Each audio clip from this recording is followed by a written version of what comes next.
So we have all new details and the full ride layout for Guardians of the Galaxy Cosmic Rewind that's going to be opening very soon here at Epcot. So let's dive into what we can expect from what is Disney's most ambitious roller coaster project they've ever made, up next.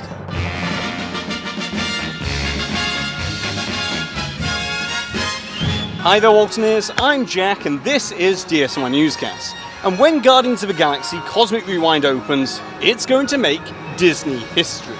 As despite there being numerous proposals over the years, this will finally be the first roller coaster in Epcot's 40-year history. And secondly, and more importantly, it will be a monumental moment for the entire resort, as it's the first ever Marvel-themed attraction to ever be built at Walt Disney World. And so with the expectations set extremely high after nearly 5 years of construction and just shy of $500 million later, a lot is going to be riding on this attraction to deliver like never before. And from everything that we know so far, it certainly seems like it's going to deliver on that promise and more so, as it's using a first of its kind storytelling roller coaster for a Disney park that is called an Omni-Coaster ride system, which is capable of 360-degree, completely programmable, controlled rotation, so that Imagineering can carefully focus your attention on story elements throughout, making it a hybrid between the story-driven components of a dark ride and the thrill elements of a roller coaster. And although comparisons are bound to be made to that of Escape from Gringotts over at Universal Studios, because that is another indoor storytelling roller coaster, Guardians of the Galaxy Cosmic Rewind is going to offer a lot more roller coaster experience than that of Gringotts, and a more apt comparison would be to Hagrid's Magical Creature Motorbike Adventure instead, as that roller coaster is the longest roller coaster in Florida, with a track length of 1,540 meters, whereas Cosmic Rewind will be one of the longest fully enclosed indoor roller coasters to be found anywhere in the world, with an approximation of the track length to be somewhere within the range of 1,600 meters or roughly around 1 mile of track. But unlike Hagrid's, this Guardians of the Galaxy attraction will be more family friendly, with a height requirement of 42 inches. But just because it's suitable for more of the family, doesn't mean that it's going to be lacking in the thrill factor either.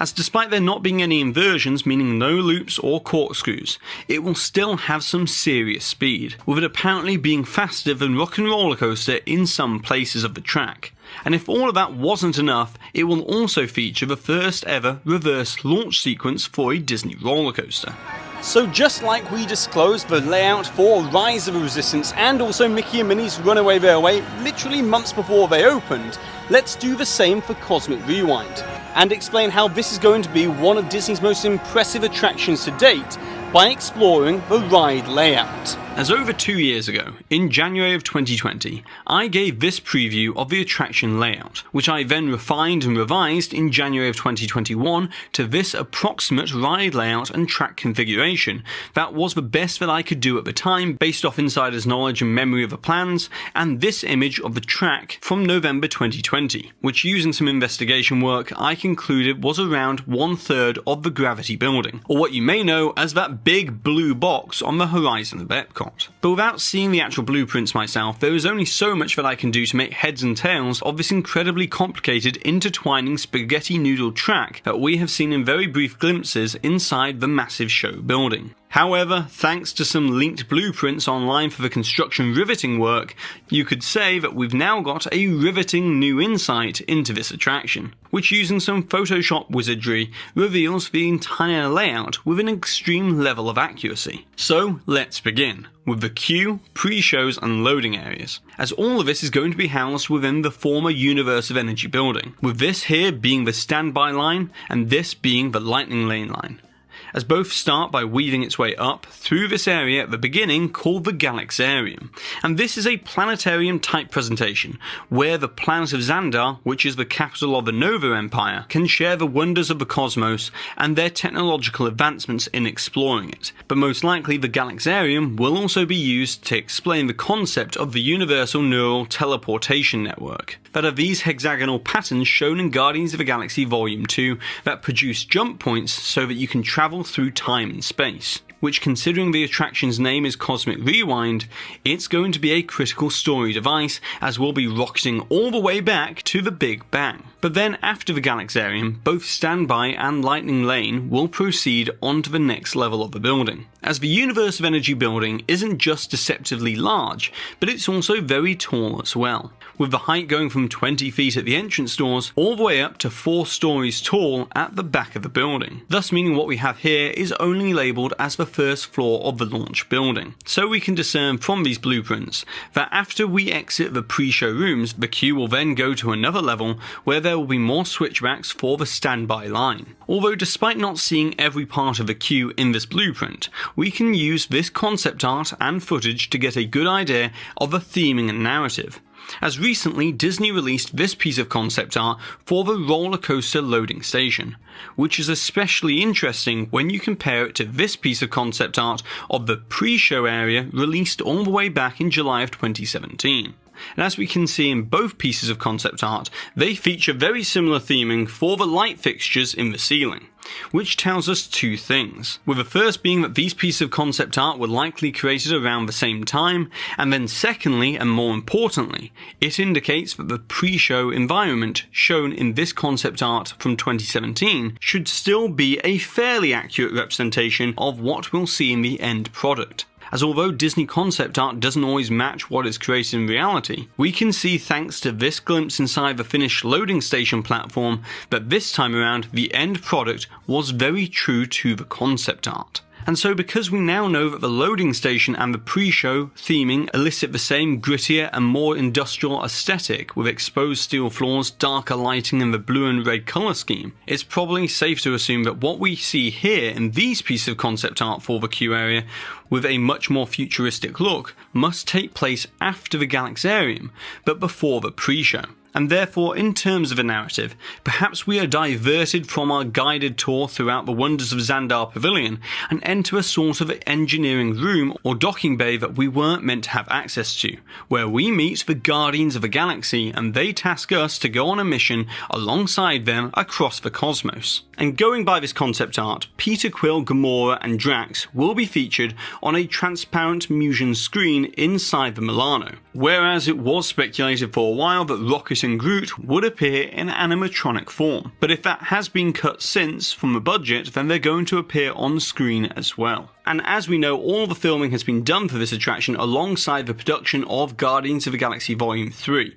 as there are tons of screens throughout the entire attraction that are going to be carrying the story forward. But then in terms of a loading station, thanks to these blueprints, we can see that this will actually be a dual loading platform, similar to Escape from Gringotts or Big Thunder Mountain, where we'll come down a ramp and be assigned to loading station 1 or 2. And despite there being 2 loading stations, it seems as if there will only be a single unloading area, where interestingly, because of the height of where we unload within the building, it seems as if there'll be a ramp with switchbacks descending back down to ground level for the obligatory exit through the gift shop on the right hand side of the former Universe of Energy building. And as we can see in this footage, we can now confirm that the roller coaster train consists of 5 individual vehicles that are known as Star Jumpers, as they are meant to be smaller versions of the giant Star Blaster ship that can be found outside. However, because we know that there will be 20 guests per train, with approximately 9 to 10 trains on the track at any one time, the roller coaster should have a fairly high throughput capacity,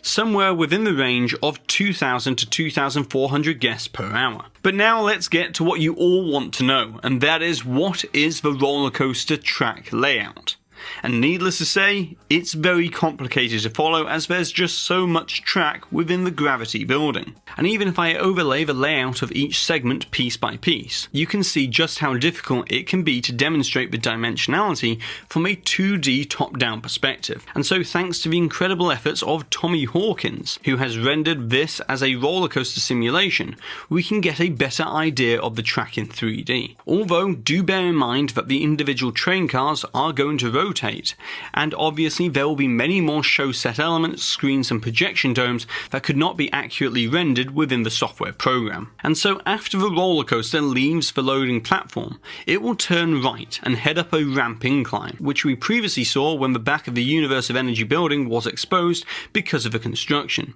Then after that ramp, we will then head to a dead end fake out, which will be the first of what will be many show scenes within the attraction. And this is likely where we'll meet up with the Guardians again and rocket all the way back in time by launching out into the connection tunnel and up a very steep incline into the massive gravity building. And then straight away after that first banked turn, we arrive at a brake run, which could be for a possible show scene. And then after that brake run, we go down into a second banked turn and we weave our way to the other side of the building to eventually arrive at a massive helix, where we'll go around, then out of that helix, and then we'll head down into another banked turn before we then shoot right back on across to the other side of the show building and head back underneath the beginning part of the track where we first came in, and run parallel to that wall with another brake run. And then after that, we'll go into a series of 3 high banked turns,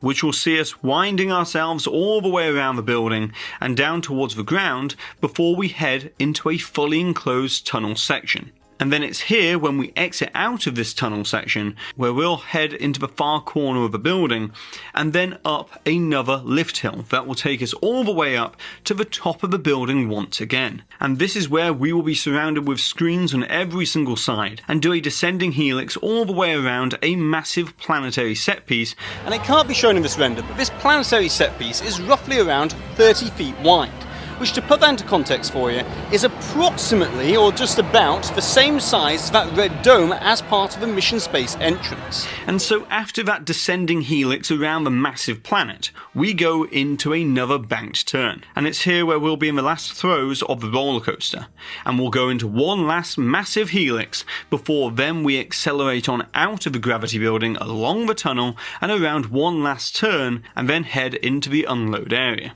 Now, of course, Disney has been touting this reverse launch as a big part of this roller coaster. However, we don't know whereabouts in the roller coaster it's exactly going to be, and realistically it could be in one of 2 places, with the first being right at the very beginning, with the dead end fake out, as there could be some sort of mishap with the Guardians of the Galaxy that sends us rocketing all the way back in time, which would then use the reverse launch as part of the narrative, or the other possibility could be that it will be at the end of the roller coaster as one last big surprise, almost as if something's gone wrong and we get blasted all the way back to our timeline within Epcot along the connection tunnel. But either way, we're not going to have to wait too much longer to find out. And although there's going to be loads of surprises along the way that I can't possibly predict, I can confirm that there will be at least 5 songs within the attraction, mostly from the Guardians of the Galaxy Volume 1 awesome mix soundtrack, with it possibly having some overlap with Mission Breakout, such as I Want You Back from the Jackson 5 and Cherry Bomb by the Runaways. And on top of all of that, there will also be Epcot legacy references made throughout the attraction, as after all, from a storyline perspective, Peter Quill did visit Epcot when he was younger. So expect references and Easter eggs to not only Universe of Energy and Ellen's Energy Adventure, but also Horizons as well. And after all of that, the last thing to discuss is, when is this roller coaster going to open?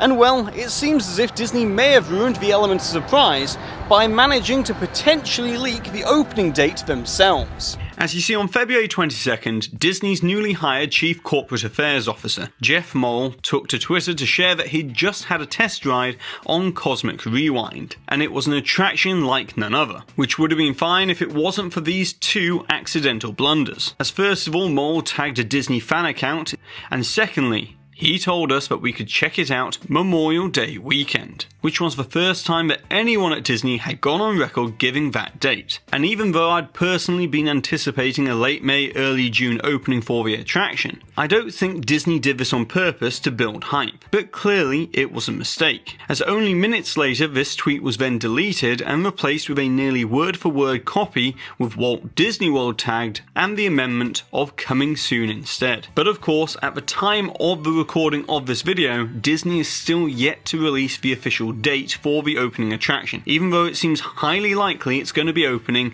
at the end of May. However, considering all the other final touches being applied to the exterior of the building, including the landscaping of the area and the nighttime lighting tests, Guardians of the Galaxy Cosmic Rewind is going to be opening very soon, as it looks ready and waiting to take guests on an awesome adventure throughout the galaxy. But now, it's over to you, Waltineers. I would like to know, are you excited for Guardians of the Galaxy Cosmic Rewind to open? As you can tell, I certainly am. And also, if you could bring this innovative storytelling roller coaster to a new attraction, but theme it to something else, then what would it be themed to, and why? And if you've enjoyed today's video, then give this video a massive thumbs up. And if you're new to the channel, be sure to subscribe down below. There's way more videos to watch here. And I've been Jack, you've been you, and I'll see you real soon.